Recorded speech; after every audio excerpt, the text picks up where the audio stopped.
Bakit po ang tagal na mag-credit ng GSIS ng net proceeds unlike before na within the day credited na po agad?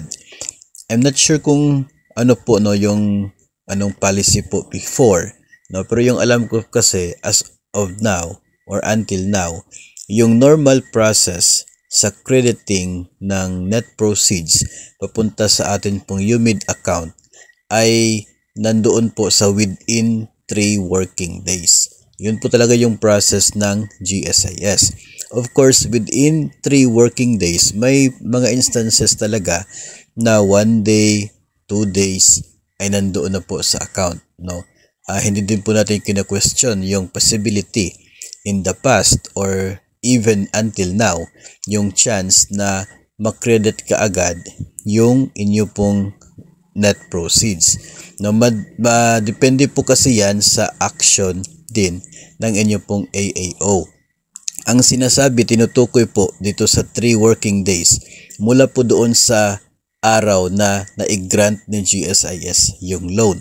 Ma-grant lamang yan ng GSIS after mag-confirm yung AAO.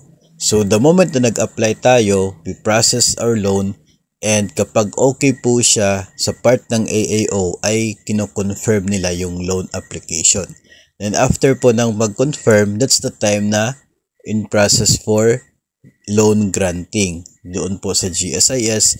Then kapag granted po nila, kadalasan po ay mabilis lamang, granted na po yun kaagad, doon na po mag-start yung within 3 working days na period para po sa crediting.